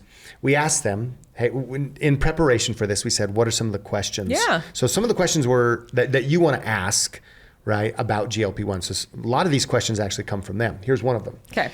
So for a woman who may be thin, right? Oh yeah. But might experience bloating just naturally, where does the GLP-1 hormone intersect with, they don't have, she's not obese, doesn't have diabetes, but she's got this bloating. Is there some potential role that GLP-1's playing? So not specifically the actual hormone, but it goes back to what we were talking about earlier, the gut microbiome that's associated with creating the hormone in the correct levels. With our diets being as off balance as they are, our microbiomes are out of balance. And when you're out of balance, you're bloated. You can feel it. When you're not getting enough water, you're bloated, like when you're not doing these basic steps. So some of the things that you would address to be able to balance your GLP-1 levels would address the source of that. So it's addressing gut health holistically all throughout your digestive system, including the colon where the GLP-1 is created. Interesting. Last week we interviewed Dr. Michelle Jorgensen, who is a holistic, full health, total health approach dental professional. Oh, interesting. And naturopathic doctor, and certified functional nutritional. So she wears a lot of hats. She does. Yeah, that's amazing. And your comment about, we often want to hyper focus on just one thing, so like, much so. Okay, GLP-1, let's mimic the GLP-1 hormone in the body. And let's make it last longer, because I like the effects of it. So let's artificially make it last longer, but not thinking of if we're overriding something that's naturally occurring in our body and we're making it in a way that's not natural. So it's supposed to last for a couple of minutes in your body, but now I'm making it last a week. Because more is always better. It's not thinking about your health holistically. It's just trying to, once again, it's going back to that quick fix mindset of, okay, I see this as a way, let's extend it as far as we can, not thinking about the intricate balance of the body and the natural processes. Because we're like, oh, well, my body doesn't know how to do stuff. I'm just going to go over its head and just make it work best because I want to lose weight as fast as possible, which is not always the best approach because that's not always sustainable. It causes you to lose muscle. It causes you to have other health issues when you lose weight incredibly fast. And so if you're wanting to do it sustainably, you need to do it in a much more slow and steady and constant manner versus just a crash. But we always think more is better and quicker is better. And that's not the case always for health. It's the balance. Right, the holistic approach. It's the holistic approach. That's what she was talking about. She was saying, oftentimes one of the challenges in science and medicine actually is a hyper or specialization, right? Where actually dentists only focus on certain things, and ear, nose, throat focus on something, and actually there's a whole lot of things that they should be exchanging. Yes, I've been listening to a book about this that's talking about, and it's very much the same. It's talking about how your cells can either have good energy or bad energy. They're always going to have energy. And they're talking about how in the medical field, everyone has that hyper specialization. Like I only look at one specific thing in the throat, and you only hear one aspect of the patient's health. You only look at it through one lens, but if you were looking at the person holistically, you would see maybe the root of what's going on is inflammation. Maybe it's this, maybe it's that. And you would address a whole myriad of health issues instead of just that same one. Because a lot of times it's just trying to solve symptoms instead of getting to the root of what's actually causing it. And it's just such a beautiful approach when you do approach it holistically and you're looking at, okay, what's out of balance? What can I bring into balance versus how can I hide what's going on in my body? Because eventually it's going to pop back out and it's going to pop out even worse. And then you're in crisis mode. It's that falling off the cliff moment, which can impact so much more than just your health. It's your money, your finances, your relationships, your mental well-being. So many parts of who you are will go off the cliff at the same time. And so getting to the root of the problem keeps you from getting to that precipice where you're just going to jump right off and you're in this crisis mode. Do children naturally have GLP-1 in their system? Yes. So in order to survive as a human, you need to have GLP-1 at the correct levels to be able to produce insulin and do all of these wonderful processes. But like many things in our bodies when we're younger, we've not faced a lot of stress. We've not aged a lot. Everything is a lot closer to ideal. And so everything's a lot more in balance. But you still may see it in certain things like hangry children that are at the supermarket and they need a little bit of their snack. But ideally, like everything's much more in an ideal balance when you're a child. All right. But that all starts, like you hit your 20s and all starts kind of petering from there. So we hear a lot in the marketplace about peptides. Yes. Right? They're another buzzword right now. They are. And it's so funny. It cracks me up, but it's okay. Now, the GLP-1 agonists, the pharmaceutical approach, right, that we're seeing in these diabetic drugs or weight loss drugs, they're essentially peptides, correct? Yeah, they're peptides. I mean, because the actual hormone, it's a peptide. It's a peptide that acts as a hormone. So GLP-1 , the hormone, is a peptide. Is a peptide. So it's it's a supplementary approach if you're going that route because something's depleted in your body and you're trying to replace it with what's missing. And so in this case, it's a peptide GLP-1 and you're trying to replace it with, you can't replace it with the natural GLP-1. So you're replacing it with because you can't just take the hormone. Because you can't, because it's not going to have the shelf life that you need in your body. And so you're doing this artificial version of it, but it's essentially supplementation. It's very similar to how we approach a lot of times like collagen in our body. I see it depleted. I want my skin to look amazing. I'm just going to add it back into my body. But with that approach, you're not going to the root of why it's slowed down in the first place. You're really just trying to override your body and be like, you're not doing this, so I'm going to give it to you, versus you know how to do this, I'm going to remind you how to do this again. When you supplement it and you override your body, does that cause your body to step back even more? A lot, yes. Producing very much so, because one example that I use, and it's nothing to do with inside the body, but it's actually a chapstick example that I always use, is that if you have dry lips and you're always using chapstick, you know what you're telling your body to do? You don't need to produce anything moisturizing on your lips. all those ceramides that keep your lips all nice and like the way exactly they're supposed to, that barrier, I'm giving it to it. So that's why people get addicted to chapstick, is they're like, oh, your body's like, okay, if you're going to give this to me 8 times a day, then why do I even need to produce it? I'm going to divert my resources somewhere else. So it's the same with all of your processes. And there's cases where you do need to override and because your body just can't get there. Yeah. But for a lot of people, like you can kind of stimulate those systems and bring them up back into balance and kind of remind them that they don't need to be so sluggish. But yeah, they do try to step back a little bit more if it's being taken care of, because, okay, you've got that taken care of, I'll go focus on something else instead. Interesting. Yeah. Okay. I've only heard about that with melatonin. So that very much is one of those as well. Yeah. Because your body's like, okay, like this is how we sleep now. I don't need to make this anymore. But then you forget about all of the precursors that lead to melatonin, like serotonin. And so you're missing out on that entire natural process that goes with your circadian rhythms and your daily rhythms, like day to night transition, and just throws everything off. And that's why you have so much of that sluggishness and sleepiness and not being able to wake up in the morning when you do supplement in that way, because you're not going through that natural process and your body's not flexing that muscle. Got it. Yeah. Okay. So that's why I always love approaching it in this sort of manner, like going to the root and working with the process, because then you're not overriding your body. You're just saying, no, you can do it. I can help you do it. I'll stimulate you to do it a little bit better and bring it into balance. And then it's like stretching those muscles. It's remembering, it's getting that muscle memory. And then it's more easily able to do it. So we talk about peptides, and I guess if I'm understanding correctly, the peptides that are being used in the medications in this field, with the GLP-1 field, are synthetic. Correct. Okay. And then so that's kind of like a medication approach. Then there is the kind of the supplementation approach, which is I'm going to take peptides. Are there? There's really not at this point. Like, I was thinking through this as I was looking through your questions, like no one's really approaching it through a supplementation because they can't mimic the natural hormone unless they go the synthetic route, that's drugs.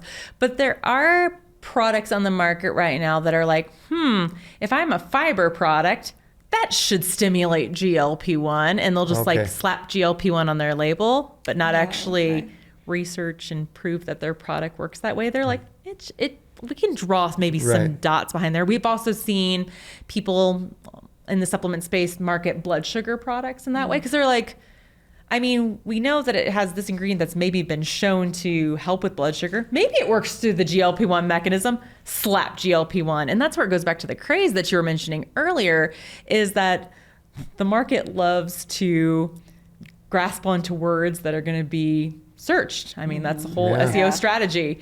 And so if people are looking up GLP-1, okay, I'm going to slap that on the product that I already have. And that's actually most of the products you see on the market right now are just a new label slapped on a current product with no testing behind it, because they're like, there's some sort of weak link between them. Or so, and there is another supplementation approach as well. You can go the probiotic supplement route, where some of the bugs that produce the short chain fatty acids that stimulate GLP-1 are like Akkermansia. So there are some brands that go that approach as well, but there are limitations to that as well, because when you are taking a probiotic, you have to ensure that it actually gets where you need it to go, and it's pretty far down in the digestive system. So it's hard to ensure that you're actually getting the efficacy that you're looking for. And then you have to once again show, does it actually influence GLP-1? And we just don't see a lot of that. So they're trying to supplement parts of the process, but a lot of it's just, taking what they already have, slapping a label on it so that it'll sell out in a moment. So that it catches attention. And you'll see a product that's been on the market for 5 years, had no interest, and people had no interest in it, throw GLP-1 on the label, it's sold out in 5 minutes. Right. That's how powerful that word is right now. But I think with that brings a lot of responsibility, because if you are going to use the word, there is the responsibility to ensure that you're actually addressing that, and that you've done the right research and you have the right proof that you actually are influencing that. Otherwise, I think you're being very irresponsible, because there's a lot of tricky wordings as well.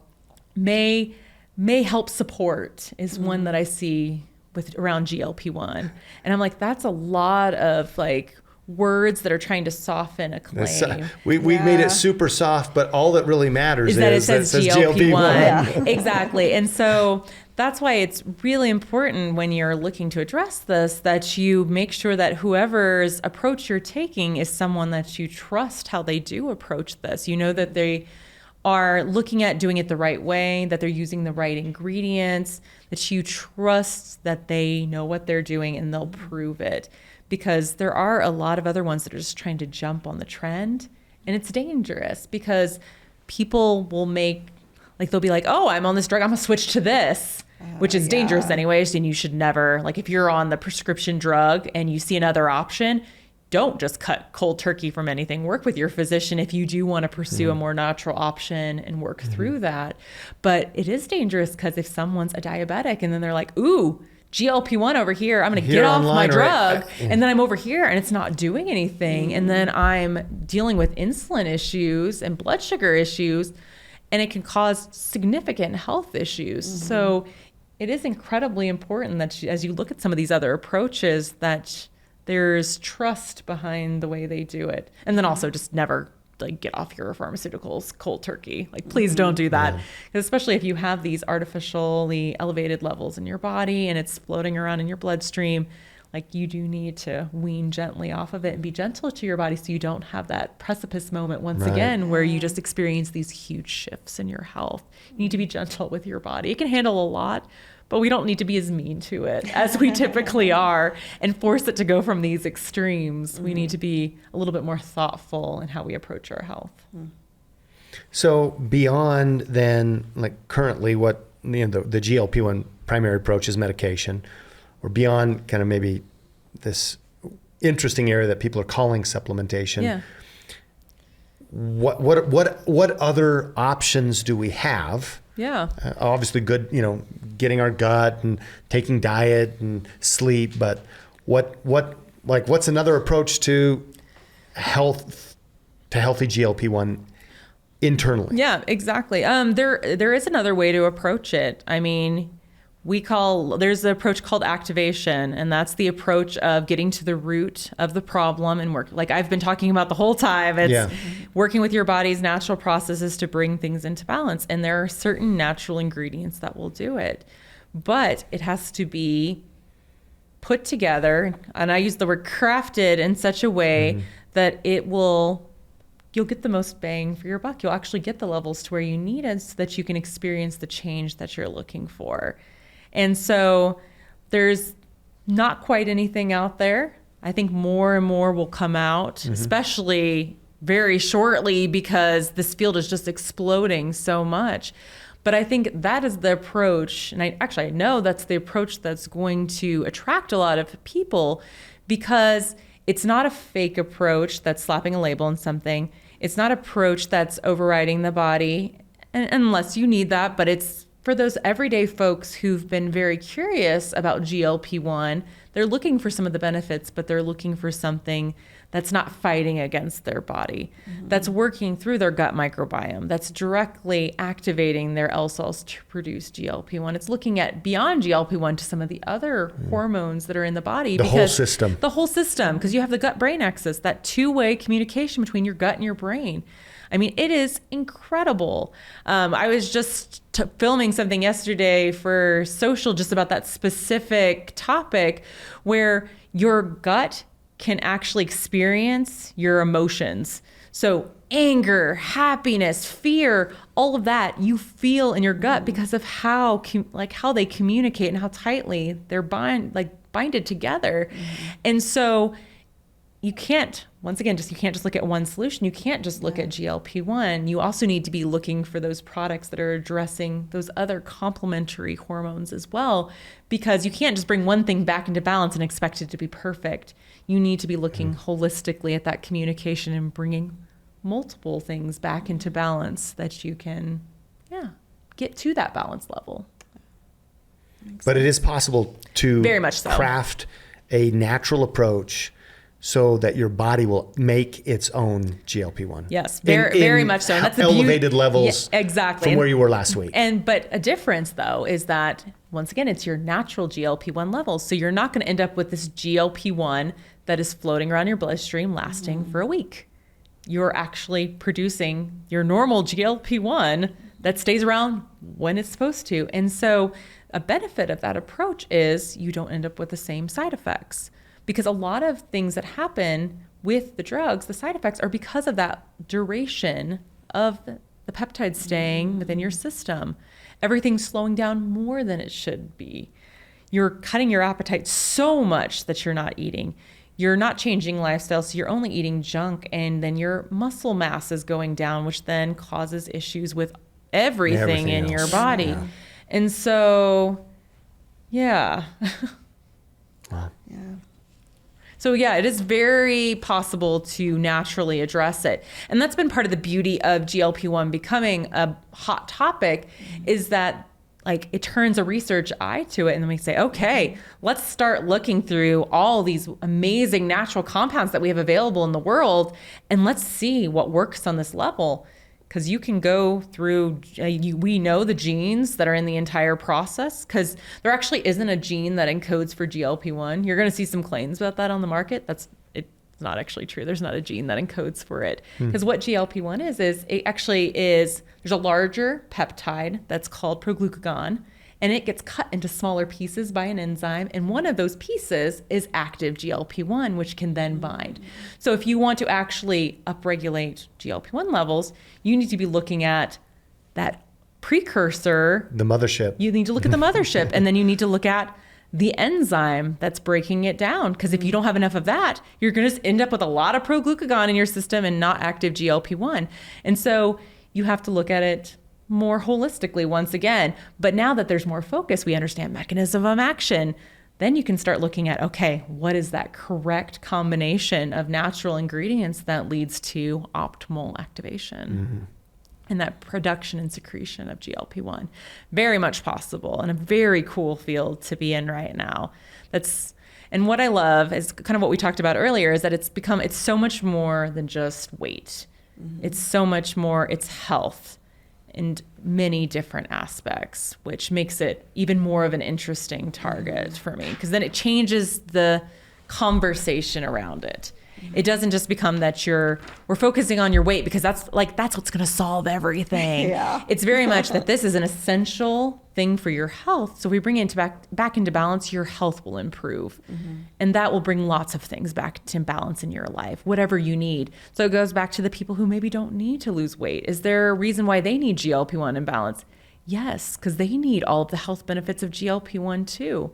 They also need the food noise gone from their lives as well. Just because maybe they aren't gaining weight from the food doesn't mean that it's not a constant distraction for their lives as well. Because their bodies have changed. You might be thin at 35 or 45 or 55. Things shift. But your GLP-1 levels aren't down. what they were when you were 25. And other hormones are shifting. And so you're going to run into a time where if you're not making the right decisions, then you're going to see that and feel that in your body. And so that's why it's so important for everyone to have this in balance, because it is such an important piece of health. So you talked about weight loss, and specifically muscle. And I know one of the concerns it's muscle loss. Is muscle loss. Yeah, and that's all from just what people are eating while they're on it. It's very practical. Your appetite's really reduced. And so whatever's sounding good at all, you're just putting in your body. And usually what's sounding good to your body is not what's best for your body. And usually it's not protein. And so people's protein intake is just really plummeting. And so then you see that as they're losing weight, they're just losing the muscle mass because they're not being able to build muscle. They're not feeding their body correctly. And so there can be ways of using the drugs and maintaining muscle mass if you're under the care of the right physician who looks at you. Implementation. It's holistically, and you need to make those lifestyle changes. But yeah, otherwise, I think for a lot of folks who think it's a quick fix, a magic button, a magic pill, they're not making these other lifestyle changes, and it'll be an issue. So how does GLP-1 help diabetics, type 1, type 2? Okay. So it's a little bit different for both. So for type 1 diabetics, your body doesn't actually produce insulin. So there is a little bit of a limited ability of GLP-1 to function because he doesn't have that role. But it does, they have shown that it actually helps to still slow that gastric emptying, so the food moving through your system. So you can still have kind of that balancing of the blood sugar a little bit, and then you can have helping with satiety and cravings. So there is a benefit to having some GLP-1 there, but naturally its role's a little bit shifted because of the insulin. But with type 2, I mean, that's why the drugs were all created, because there is still that insulin. It's a completely different mode of action. And so it is all about bringing that GLP-1 back into balance so that you can have the right production of insulin, so you can have the lowering of the blood sugar to bring everything back into balance. So there's an incredible role for GLP-1. That's why it became a therapeutic target for them. But yeah, for type 1, it's a little bit different just because of how your body is. But for type 2, that's, where all the drugs stemmed from. And then weight loss was just a side effect. A very interesting of course, the side effect that everyone glommed onto. Which was hard for a while, because with the popularity of the drugs and just people's craze about them, and people getting them who didn't have diabetes as their reason for getting it, is that it became harder to get supply for people. And so there's been a rise in compounding pharmacies creating it, which doesn't exactly mimic the drugs out there. So it's not quite working through the same mechanism of action as well. So there's some of that rising in the world. But it was originally created, type 2 diabetics, to really help them with that. But if I'm type 1 diabetic, and of course I'm not producing insulin, but that GLP, as age-related and lifestyle-related, my GLP-1, so I still need that hormone. Yes, because I still need the benefit in my hypothalamus. You're still needing that crosstalk between your gut and your brain, and it's so important for that satiety signaling, so you're not feeling constantly hungry and driven and led by cravings. So it's important to have that balanced as well, as much as you can. Yeah. What do you think about children who... I mean, because we were just seeing juvenile diabetes, type 2. Maybe I'll just say epidemic. Really sad. It has to be a massive concern for us. We're seeing, I think, if you look at the research, maybe all age category, right, increase in type 2 diabetes. Yeah. But the lower we look at that age bracket, we have to be ultra concerned for where it is now, but what that also means extrapolated of their lifetime and then the next generation. Because so much of it is driven by lifestyle, and a lot of their lifestyle is not chosen by them at that age. It's so much on the parents. And so that's what's very sad, is that in order for there to be actual change in these younger individuals, there's going to have to be lifestyle changes. There can't just be quick fixes for them, because it really is going to be diet and movement motivated. And if we don't fix those, then any sort of other solution is just, it can't be the only, you just can't go that way. And because it'll impact them for so long into their lives, if they don't have those habits early, it's just going to follow them for the rest of their lives as well. It'll compound. I think there needs to be a wake up as far as what we're feeding our children, how we're talking to them about food, how we're educating them. Like we were talking earlier, that food, instead of it being like something that we use to help with our emotions or help us process stress, it needs to be something, it's fueling us. We can still enjoy it, but it's something that allows us to do what we want to do. And so we just, as parents, have to be incredibly careful in how we're raising our children and talking about food, and then also the food that we're providing. There can definitely be lots of other challenges though in the way though. I mean, it's so much easier to find cheap food that's not good for you. And so if you're having issues with money, it can be difficult to provide that. So it's hard to just have a simple answer for it, because it's so rampant and it's influenced by so many factors, which you were talking about with the podcast, how you want to address just more than the health. It's also the finances and all these other pieces. So if you don't have all of these pieces in balance, then it does make it more difficult to be able to create this kind of lifestyle for your family, because in the world we live in, it can be really pricey to do it unless you're able to find a way to make it work, which I know there are ways to do it, but it's hard. And so you have to have the motivation to be able to do that.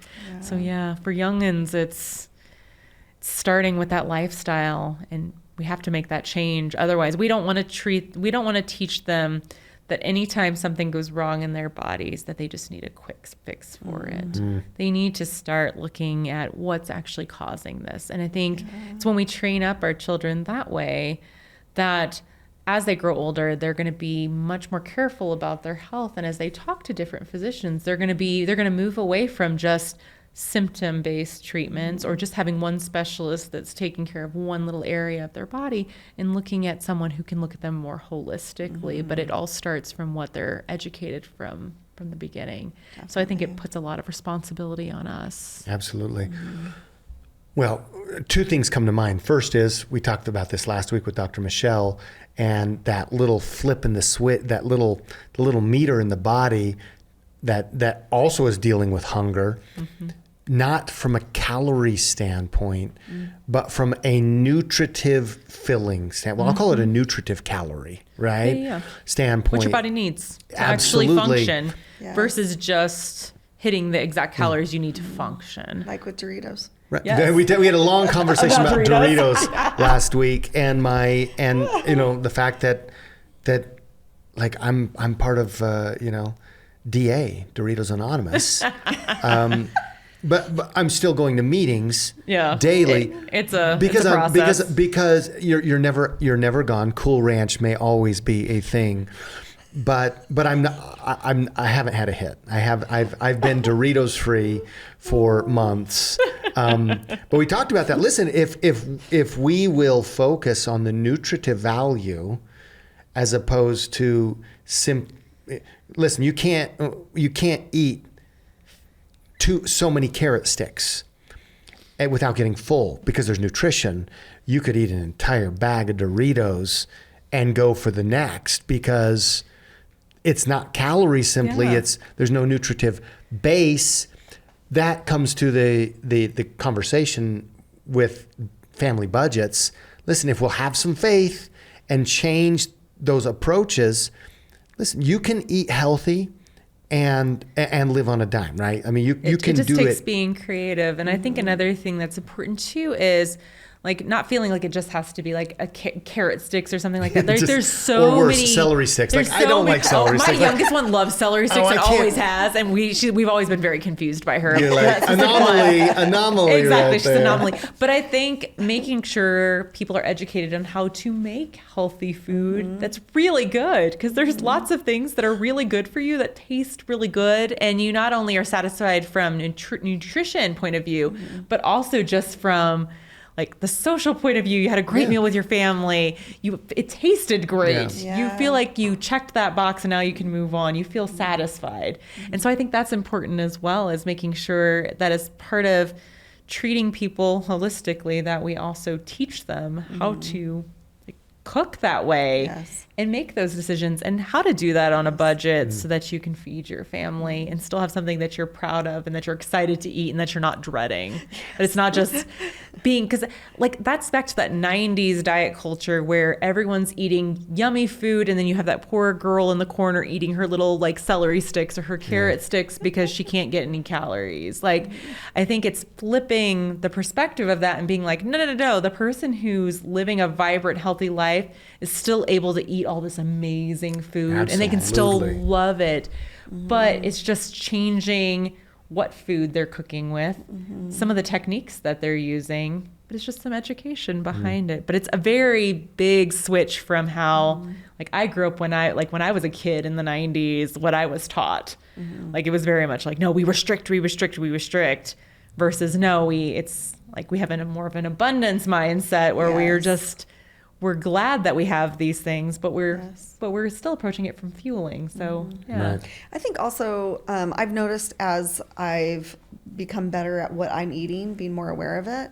My taste buds are changing too. Yes. To where, he talks about Doritos and I'm literally cringing even just saying Doritos. Yeah. Where I used to love it's them. It's not what your body's craving. It's not. Yeah. And so, but I can tell, when I do like, I see a little bag and I'll maybe take, hey, can I have one chip? And I try it and then I'm like, that actually was not satisfying at all like it used to be. 37 chemicals don't actually, those 37 chemicals, sorry, it's probably more, are not doing it for me, right? Yep. Exactly. Yep. Well, I think it shows how much of a mental game it is as well, is because one of the things that GLP-1 is involved in is really that satisfaction center of the brain. So what it's telling you is that you eat something and you're like, oh, like it's a reward center. Like, okay, that's good. Like we're good, we're satisfied, we're happy. And so it tells it with the right foods, not the foods that used to do it. Yes. Yeah. So it brings that more back into balance. Yeah. It's crazy how much of a connection. You talk about the gut-brain axis, right? That serious communicate, that highway that's going through. It's amazing how much this conversation has so much to do with the mind. Oh, yeah. And also so much to do with the body at the same time. Very much so. Because once again, it goes back to holistic person. If you're only addressing one thing, you're not addressing the root of it. Yeah. So you need to be looking at the whole person. Otherwise, you're not doing the job right. Mm-hmm. Let's talk about the long-term concerns with muscle mass. Yeah. From that a lot of people are experiencing as a side effect, right, from their from the medications or whatnot. Yeah. Like, what does that lead to? Like, okay, great, I just lost too much muscle, but what does that mean future-wise? Well, I mean, your muscle is so much of a frame and stability of you being able to move and function. We see that as some folks get older, they naturally lose muscle mass and then they become less mobile in combination with other things as well. They're not able to do the things that they're looking for. There's so many other muscles than just like my bicep or my tricep. There's muscles around the heart and all of these different important organs as well. And so for everything to move the way that it needs to move, it has to have muscles. And so you need to be fueling your body. If you're not, then everything's just going to weaken. Everything's not going to be working the way you could think, every single system. And you're not going to be able to function at the level you are when you were in your 20s. You're going to be functioning like you're an 80-year-old when you're younger. You're not going to have that quality of life that you are desiring. You may think maybe you get that satisfaction, you think you look good, but I think even at that point, still don't feel like you look good. Like, I don't think anyone ever gets to the point really a lot of times where they're like, I've done enough. Like there's always I could always be a little thinner. I could always be a little, because it's like they say, like, you can never be too thin or too rich or any of those things. Like I can always be a little bit more. So they're never satisfied. So then you just keep going that way. And then, because I mean, you see with those who have eating disorders like anorexia, like when they're hospitalized, doctors won't even let them walk.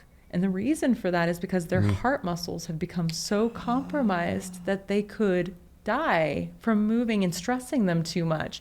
And so that's an extreme example, but it is the same example. Like as you're losing muscle mass from caloric restriction, you're weakening everything. And so you have to have a much more sedentary lifestyle, which then leads to other issues. So you're not actually ending up breaking the cycle, you're feeding into the cycle more of poor health. I just think what we have to remember is when we see things like GLP-1 pop up, we need to be really cautious how fast we jump into what things that could be fads or trends, especially when they have to do with our health.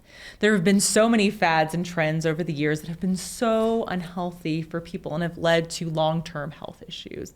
And so you do need to be a little bit skeptical. You do need to ask, okay, for this health trend, how is it helping to support how my body should be working? Or is it going completely against it? And if it's going completely against it, then you need to pause and really dig into it. Like we need to be a little bit more skeptical sometimes before we see a celebrity lose 40 pounds on a shot and then just jump to that as our only solution. We need to make sure that as we make decisions for our health, that we're being smart about them, we're working with our healthcare practitioners, and we're addressing the whole person. And so I think it's so easy to just jump to like, be like, I want the quick fix. Like we've been talking about the whole time. To be ignorant. Well, exactly. Like just not have the right information. And just, if we take a second, it's not going to hurt me to spend a week doing some research or talking to my doctor or learning a little bit more about this before I put something in my body or do something to my body. As you have this body, like you need to take care of it. Otherwise, like some harm can be reversible, but some can't. And so you just need to be cautious in what you're doing. So as you see things pop up, think of, okay, what's the root of this? What are they addressing? What's this drug or what's this product addressing? Is there a different way of approaching it and still getting the benefits versus just jumping on what may seem easier, most popular at the time? But then also realizing that there's a place. So we don't want to shame anyone who's on the drugs because they have their need. That's why they were created.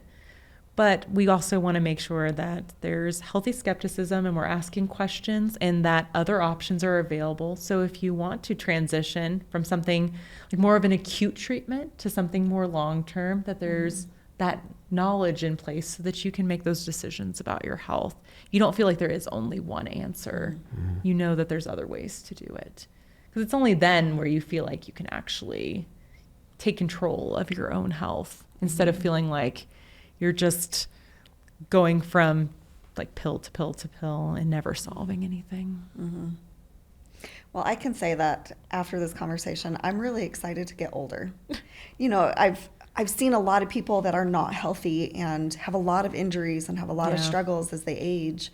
But then I've also seen, you know, people here and there, women especially, that have gone through menopause and are still working out and are still, you know, they're vibrant, in great health. And I've always been like, okay, I got to figure out what she's doing. Exactly. Because I want to be like that when I'm her age. Because then you have the wisdom that comes with age, the experiences that come with age, but then you're still able to live life, which is the ideal, because we're all young and dumb in our 20s. We make the worst decisions because we have no experience, like we have no frame of reference except what we've been taught. And we learned so much over the years. So you want to get to that point where you have all that knowledge you've gained and you can help other people. You can pass it on and you still have the ability to be able to do that because you have the energy, the strength, the vitality, the vibrancy to be able to do that. So it's the dream. I feel like a lot of people don't like getting old because they lose so much of their health and who they are and what they used to do. Yes, agreed. And so, I've seen it happen to so many people, and it's very sad when that does happen because then, it just isolates them and just limits like their expression of their self. They kind of fade away instead of becoming even more bold as they get older because they're more confident in who they are, because like, you know yourself more, you've grown as a person, you've matured, and you want to be able to influence others who are still learning and growing with that. So, well, and still being able to make memories and bonds, you know, with your children and grandchildren and hopefully great grandchildren. Exactly. All that family. Yes. Being able to pass that type of generational knowledge instead of trauma. Exactly. Yeah. Breaking those cycles and just creating new traditions instead of just falling back into what we've necessarily seen. Yes. So, I mean, in this case, like we all grew up in that diet culture, shame-based. Why aren't you better? Why aren't you thinner? That's the only way you're going to find success in the world. But now we have that chance to flip the narrative and say, like, my worth is found elsewhere, and I need to approach health.